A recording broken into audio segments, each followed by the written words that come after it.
Hello friends, स्वागत है आपका excellent Gurukul YouTube channel Ajmer में। तो हम चैप्टर सेकंड स्टार्ट कर चुके हैं, उसकी फर्स्ट वीडियो चैनल पे अपलोड हो चुकी है। इससे पहले हमने फर्स्ट चैप्टर पढ़ाया था रासायनिक समीकरण और अभिक्रिया। उसकी सारी वीडियो आपको प्लेलिस्ट में मिल जाएगी यूट्यूब चैनल पे। इस वीडियो जो अपने टारगेट बेस स्टार्ट किया था, इसकी सारी वीडियो तो आपको यूट्यूब पे तो मिल ही जाएगी। इसके साथ में हमारा ऐप है एक्सीलेंट गुरुकुल, जिसका लोगो ये आप प्ले स्टोर से डाउनलोड कर ले। यहाँ पर आपको सारे सिलेबस के वीडियोस वगैरह, सारे रिकॉर्डेड क्लासेस आपको मिल जाएगी, नोट्स वगैरह, जिसमें मैथ्स वगैरह, math, science, social science, Hindi, English, Sanskrit वगैरह सारी है। ठीक है, तो अब स्टार्ट करते हैं हम चैप्टर सेकंड। चैप्टर सेकंड की अपन ने फर्स्ट वीडियो अपलोड कर दी, उसमें एसिड के बारे में पढ़ा था। एसिड किस किस से रिएक्शन करता है, एसिड की क्या क्या बेसिक जानकारी थी वो देखी थी। अब हम देखेंगे इस वीडियो में क्षार के बारे में। क्षार मतलब बेस के बारे में। तो क्षार क्या होता है? क्षार को बोलते हैं हम बेस। तो ये क्या होता है? क्षार ऐसे पदार्थ जिनका स्वाद कड़वा होता है और जो स्पर्श करने पर साबुन जैसे लगते हैं, उसे क्या बोलते हैं? हम क्षार बोलते हैं। मतलब कि कोई भी पदार्थ है वो अपने क्या है, स्वाद में क्या लगना चाहिए? कड़वा लगे, या फिर उसको स्पर्श करे अपन तो वो कैसा लगना चाहिए? साबुन जैसा लगना चाहिए। जैसे साबुन लगती है वैसे उसका स्पर्श लगना चाहिए, उसको टच करने पर अपन को साबुन जैसा लगना चाहिए। तो वो क्या होगा? वो क्षार होगा। ये इसकी नॉर्मल इसकी प्रॉपर्टी है कि अपन क्षार को कैसे पहचान सकते हैं कि उसका स्वाद कड़वा होना चाहिए और सेकंड उसका क्या, स्पर्श करने पर साबुन जैसा स्पर्श होना चाहिए। और है कि क्षार के भौतिक गुण क्या क्या होते हैं। जैसे एसिड का अपन ने भौतिक गुण देखे थे कि एसिड को अपन देख कर कैसे बता सकते हैं, तो ऐसे क्या है, क्षार के भी क्या है, भौतिक गुण है, फिजिकल इसकी प्रॉपर्टीज है। तो फिजिकल प्रॉपर्टीज क्या होती है बेसिस की, कि ये क्या होते हैं, स्वाद में कड़वा होते हैं। क्षार क्या होते हैं? स्वाद में खट्टे होते हैं। तो ये स्वाद में कड़वे होते हैं और लाल लिटमस को क्या कर देते हैं? नीला कर देते हैं। लाल लिटमस को क्या करते हैं? नीला कर देते हैं। और जलीय विलयन में, जो जलीय विलयन में है उसमें क्या देते हैं? OH माइनस आयन देते हैं। क्या देते हैं? OH minus ion. इसका मतलब हाइड्रोक्साइड आयन ये देते हैं। जैसे अपन किसी भी क्षार को अपन किसमें, जलीय विलयन में उसको गोल बनाए। जलीय विलयन का मतलब है कि जल में अपन कोई भी चीज को अगर गोल रहे या उसको मिला रहे तो उसका जो विलयन अपने को सॉल्यूशन तैयार होगा वो अपना क्या कहलाएगा? जलीय विलयन कहलाएगा। ठीक है, उसको एक्वस भी बोलते हैं अपन। तो जलीय विलयन में अगर अपन क्षार को मिलाए तो उसमें क्या होना चाहिए कि OH माइनस आयन उसमें रिप्रेजेंट होने चाहिए। OH माइनस आयन निकलने चाहिए। कोई भी क्षार है उसमें से क्या होने चाहिए? OH माइनस आयन, मतलब कि नेगेटिव चार्ज होता है OH पर, मतलब हाइड्रोक्साइड आयन पर। तो यह हाइड्रोक्साइड आयन पर माइनस नेगेटिव चार्ज ये रिप्रेजेंट करता है। फोर्थ है इसका कि ये जलीय विलयन में क्या देता है? विद्युत धारा का प्रवाहित करता है। विद्युत धारा में कंडीशन बताई थी कि विद्युत धारा की कंडीशन क्या है कि कोई भी अपने पास में पदार्थ है, मैटर है, तो उसमें अगर अपन जलीय विलयन में उसको गोल ले, कोई भी विलयन सॉल्यूशन हो गया, तो उस जलीय विलयन में क्या होनी चाहिए? वो जो भी मैटर डाला हुआ है वो क्या होना चाहिए? आयनों में टूटा हुआ होना चाहिए। मतलब कि उस पर नेगेटिव चार्ज और पॉजिटिव चार्ज दोनों होने चाहिए। जैसे अपना आयन कौन सा? NaCl आयन है। NaCl आयन को अपन अगर नमक को पानी में घोल रहे तो वो उसमें अगर विद्युत धारा अपन प्रवाहित करे तो वो भी क्या होगा? जैसे NaCl है तो इसमें ये NaCl का ये अपना जनरल फॉर्मूला है। अगर इसको पानी में डाल ले तो ये किस में टूटेगा? ये Na प्लस में टूटेगा। और Cl किस में टूटेगा? Cl माइनस आयन में टूटेगा। तो Cl पॉजिटिव और नेगेटिव चार्ज अपने पास में यहाँ आ गए। तो जहां पर चार्ज होंगे, पॉजिटिव हो या नेगेटिव हो, वहां पर क्या होगी? विद्युत धारा प्रवाहित होगी। तो ये कॉन्सेप्ट ध्यान में रखना कि जहाँ पॉजिटिव और नेगेटिव आयन हो, ये जो प्लस और नेगेटिव दिखा रहा है इन्हें कोई क्या बोलते हैं? अपन आयन बोलते हैं। तो पॉजिटिव नेगेटिव आयन वहां पे क्या होगी? विद्युत धारा फ्लो होगी। अब जैसे इसमें क्या है? नेगेटिव आयन है। ऐसे जो एसिड था, अपना एसिड था, उसमें क्या था? उसमें क्या था? H प्लस आयन थे। तो इस पे क्या पॉजिटिव चार्ज है। तो कोई सा भी चार्ज हो तो वहां पे क्या होगी? विद्युत धारा प्रवाहित होगी। ठीक है, दूसरा आता है अपने पास में, इसके पास एग्जाम्पल क्या क्या होते हैं। अपने बेसिस के बारे में देख ले, इसकी फिजिकल प्रॉपर्टी देख ली, तो इसके एग्जाम्पल देख लो। तो जितने भी अपने पास में डिटर्जेंट है, साबुन है, शैम्पू है, ये सारे के अपने बेसिस है। मतलब कि ये क्या है? क्षार है। तो ये इसके एग्जाम्पल है। और भी कुछ एग्जाम्पल होंगे वो अब आगे रिएक्शन करेंगे उसमें मैं बताऊंगी। ठीक है, तो अब आ जाते हैं अपन कि क्षार के रासायनिक गुण क्या होते हैं। फिजिकल गुण देख लिया आपने कि कोई भी क्षार रखा हुआ है तो उसके जो भी अपन ने फिजिकल गुण बताए थे वो आप देख के बता सकते हो। जो केमिकल गुण होते हैं, इसकी केमिकल प्रॉपर्टीज होती है, उसको अपन देख के नहीं बता सकते। तो उसको बताने के लिए क्या करेंगे? अपन रिएक्शन करवानी पड़ेगी। तो इसके जो केमिकल गुण है या फिर रासायनिक गुण है वो क्या होंगे कि क्षार धातु के साथ अभिक्रिया करके H मतलब हाइड्रोजन को मुक्त करता है। किसको मुक्त करता है? ये हाइड्रोजन को। क्षार धातु के साथ अभिक्रिया करके क्या करता है, हाइड्रोजन गैस को मुक्त करता है। ऐसे क्या कर रहा था, एसिड भी अगर धातु ऑक्साइड के साथ में अभिक्रिया करके, धातु के साथ अभिक्रिया करके हाइड्रोजन गैस को मुक्त कर रहा था, ऐसे भी ये इसमें भी यही होगा कि हाइड्रोजन गैस को ये क्षार मुक्त करेगा अगर इसकी रिएक्शन अपन किसी धातु से करवाए। धातु जैसे कौन कौन सी धातु की, जैसे सोडियम होगी, कॉपर होगी, एयू होगी, एजी होगी, सिल्वर वगैरह, ये सारी क्या है, धातु है। इनके साथ अगर रिएक्शन करवाएंगे अपन किसकी, बेसिस की, तो इसके साथ में और क्या ऐड हो जाएगा, क्षार ऐड हो जाएगा। इसकी रिएक्शन करवाएंगे तो अपने को क्या मिलेगी, हाइड्रोजन गैस मिलेगी। ठीक है, तो हाइड्रोजन गैस मुक्त होती है। सेकंड क्या है कि क्षार अम्लीय ऑक्साइड के साथ अभिक्रिया करके लवण बनाता है।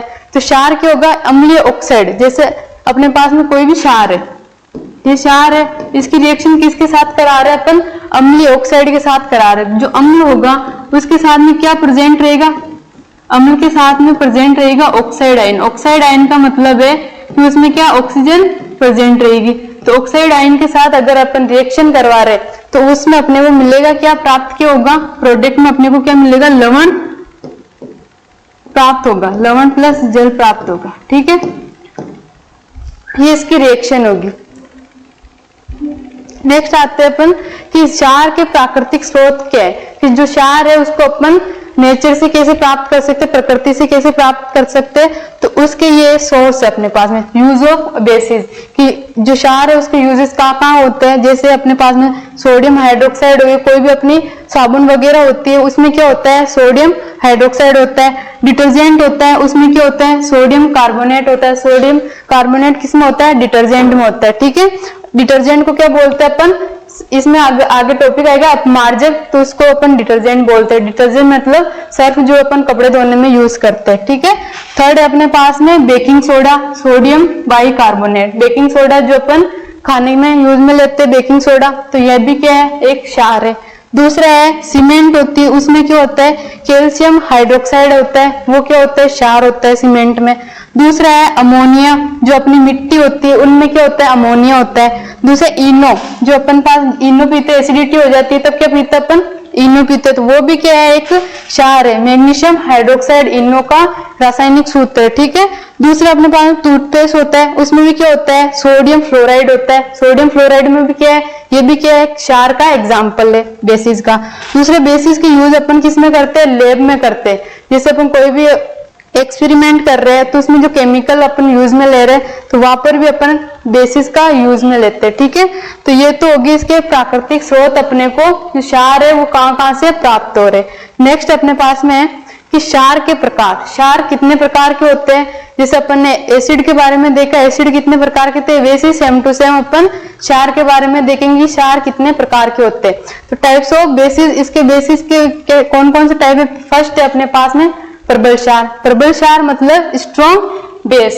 प्रबल, देखो नाम से आपको याद रखना है, सारी चीजें रटनी नहीं है आपको। देखो नाम, इसमें नाम क्या हो, प्रबल, जिसके मतलब कोई भी चीज है उसमें क्या बल ज्यादा हो, वो ज्यादा स्ट्रॉन्ग हो, तो वो क्या होगा, स्ट्रॉन्ग बेसिस। ठीक है, इंग्लिश हिंदी में दोनों कंबाइन करके याद करोगे तो आपको इजीली याद हो जाएगा। से स्ट्रॉन्ग, जैसे आपको प्रबल का मतलब पता नहीं चल रहा हो तो स्ट्रॉन्ग याद कर लो। प्रबल मतलब जिसमें बल ज्यादा हो, तो वो कौन से हो गए, स्ट्रॉन्ग बेसिस हो गए। सेकेंड है अपना दुर्बल क्षार। जैसे प्रबल क्षार था, अगर कोई एक चीज स्ट्रॉन्ग है तो दूसरी चीज क्या होगी, वीक होगी, तो वो क्या है, दुर्बल है, मतलब कि वीक है, वीक क्षार है। इसके जो प्रबल क्षार है वो क्या क्या होते हैं, वे क्षार जो जलीय विलयन में पूर्णतः आयनित हो जाते हैं, प्रबल क्षार कहलाते हैं। पूर्णतः आयनित हो जाते हैं, इसका मतलब क्या है कि अपन ने स्टार्टिंग में बात करी थी किसमें, फिजिकल प्रॉपर्टीज में, वो क्या देते हैं, OH माइनस आयन देते हैं। OH माइनस आयन देते हैं तो मतलब वो क्या हो गया उसका, ये आयनित। कोई भी क्षार है उसको अपन जलीय विलयन में मिला रहे हैं तो वो पॉजिटिव और नेगेटिव आयन में टूटेगा तो वो आयनित हो गए। तो ये क्या पूर्णतः आयनित होते हैं। ये क्या देते हैं, OH माइनस आयन देते हैं, तो ये क्या होता है, पूरी तरीके से जो भी अपना क्षार होता है वो OH माइनस आयन में टूट जाता है, तो ये पूर्णतः आयनित होते हैं, इसीलिए क्या होता है, प्रबल क्षार होते हैं। दूसरा अपना दुर्बल क्षार क्या होता है कि क्षार जो जलीय विलयन में पूर्णतः आयनित ना होकर आंशिक रूप से आयनित होते हैं।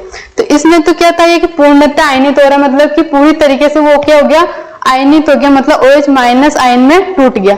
लेकिन जो अपने दुर्बल क्षार होते हैं वो पूर्णतः आयनित नहीं होते, वो कुछ ही मात्रा में क्या देते हैं, OH माइनस आयन देते हैं, इसलिए वो क्या है, वीक बेसिस है। ठीक है, दूसरे होते हैं इसके एग्जाम्पल क्या क्या है, तो इसके एग्जाम्पल अपने पास में है सोडियम हाइड्रोक्साइड और पोटेशियम हाइड्रोक्साइड। क्या क्या एग्जाम्पल है, सोडियम हाइड्रोक्साइड और पोटेशियम हाइड्रोक्साइड, NaOH और पोटेशियम हाइड्रोक्साइड मतलब KOH, ये इसके एग्जाम्पल है।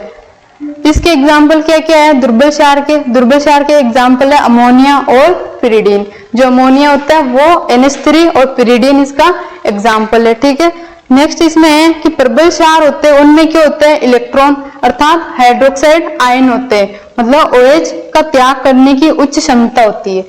अपन ने किसकी बात करी थी, एसिड की बात करी थी। तो एसिड में क्या क्या नाम आया था, या फिर जैसे इसमें इलेक्ट्रॉन आ रहा है तो उस जगह क्या आया था, प्रोटॉन, कि प्रोटॉन अर्थात वहां पर आया हाइड्रोजन आयन, तो यहाँ पे क्या है, हाइड्रोक्साइड आ गया, क्योंकि ऑक्सीजन आ गया था, हाइड्रोक्साइड आ गया, ऑक्साइड नाम आ गया साथ में। ठीक है, तो इलेक्ट्रॉन क्यों आया और वहां पर प्रोटॉन क्यों आया, वहां बताया था प्रोटॉन क्यों आया, क्योंकि हाइड्रोजन आयन है उसके पास क्या है, H+ आयन है, तो H पॉजिटिव है, तो प्रोटॉन के पास भी क्या होता है, पॉजिटिव चार्ज होता है। जो अपने पास में इलेक्ट्रॉन होता है उस पे क्या होता है, नेगेटिव चार्ज होता है। तो यहाँ पर आयन कौन सा रिलीज कर रही है, OH माइनस आयन रिलीज कर रहा है, मतलब नेगेटिव चार्ज वाला। और नेगेटिव चार्ज किस पे होता है, इलेक्ट्रॉन पे।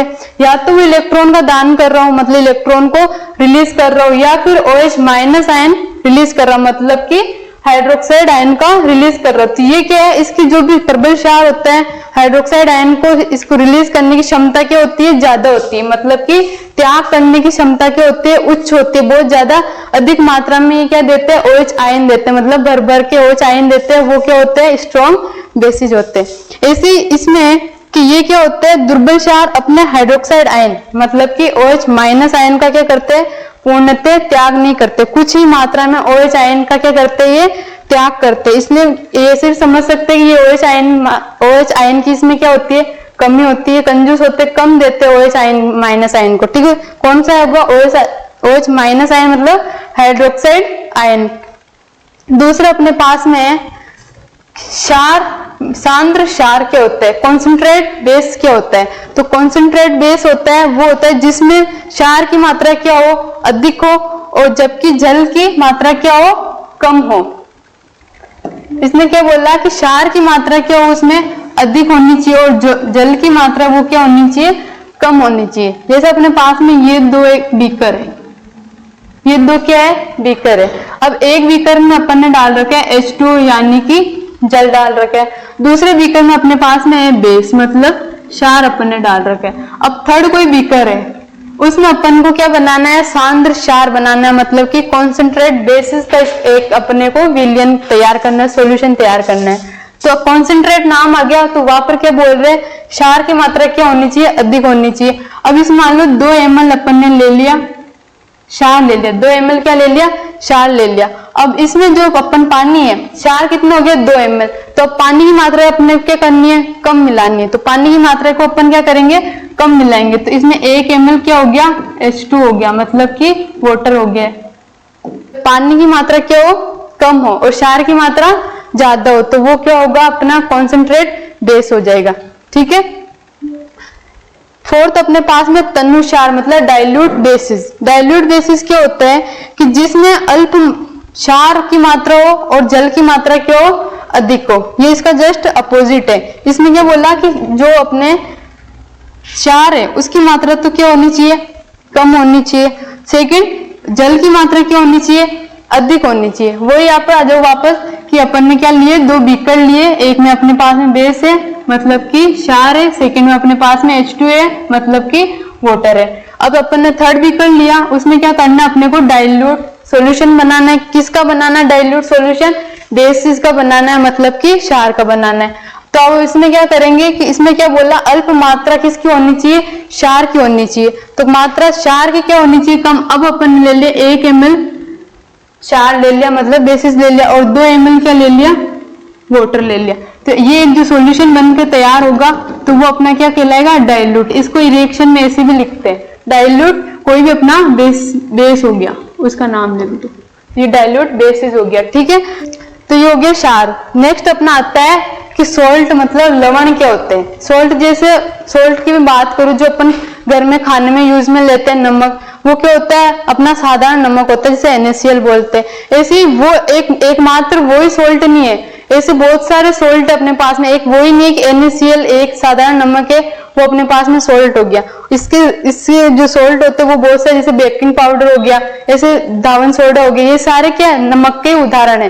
तो सोल्ट का होता क्या है, सोल्ट कि धातु अम्लों से हाइड्रोजन परमाणु का हाइड्रोजन गैस के रूप में विस्थापन करता है और एक यौगिक बनाता है जिससे अपन क्या बोलते हैं, लवण बोलते हैं। क्या बोले इसने कि हाइड्रोजन परमाणु का क्या करता है, हाइड्रोजन गैस के रूप में विस्थापन कर देता है। जो हाइड्रोजन परमाणु होते हैं उसको किसमें तोड़ देता है, वो हाइड्रोजन गैस के रूप में विस्थापित कर देता है। तो जो अपने को नया यौगिक बन के प्राप्त होता है, नया कंपाउंड बन के प्राप्त होता है, उसको अपन क्या बोलते हैं, लवण बोलते हैं, मतलब कि सोल्ट बोलते हैं। अब जो लवण है उसके गुण क्या क्या होते हैं कि लवण ठोस अवस्था में मिलते हैं, जैसे एसिड बेसिस के गुण देखे थे अपन ने, वैसे ही लवण के गुण होते हैं। तो ये क्या होता है, ठोस अवस्था में अपने को मिलता है या फिर क्रिस्टल फॉर्म में मिलता है। क्रिस्टल फॉर्म में जैसे अपनी चीनी होती है, नमक होता है, उसमें छोटे छोटे दाने होते हैं, वो क्या होते हैं, क्रिस्टल होते हैं। तो या तो ये ठोस अवस्था में प्राप्त होगा या फिर क्रिस्टल के रूप में प्राप्त होगा। सेकेंड इसका है कि सामान्यतः लवण क्या होता है, उदासीन होते हैं।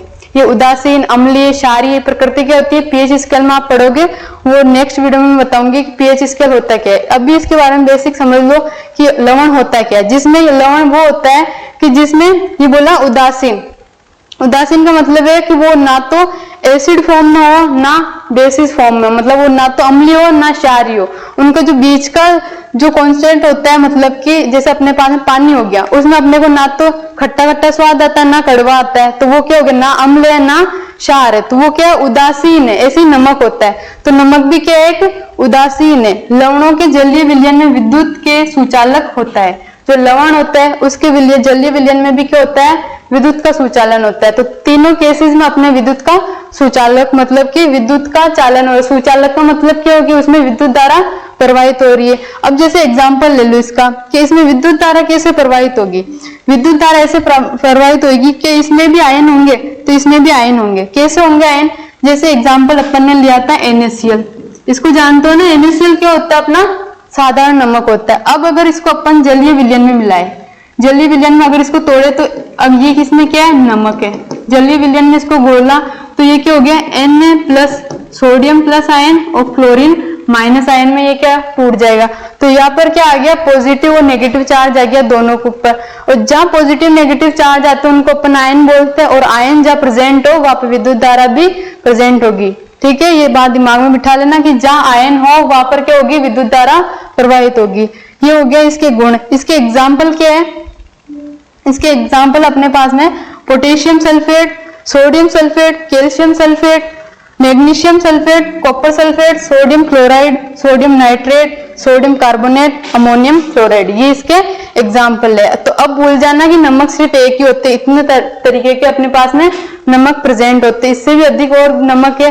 कोई जैसे अपन से उसको बेसिस को और एसिड की रिएक्शन करवाएंगे तो वहां से अपने को नमक और जल प्राप्त होगा। तो लवण अपने पास में नमक है, वो एक मात्र नहीं है कि लवण सिर्फ नमक यही है, इसके अलावा भी नमक है, उसको अपन क्या बोलते हैं, लवण बोलते हैं। नेक्स्ट वीडियो में अपन इनकी अभिक्रिया, इनकी रिएक्शन किस किस के साथ हो रही है अम्ल क्षार की, उसके बारे में देखेंगे।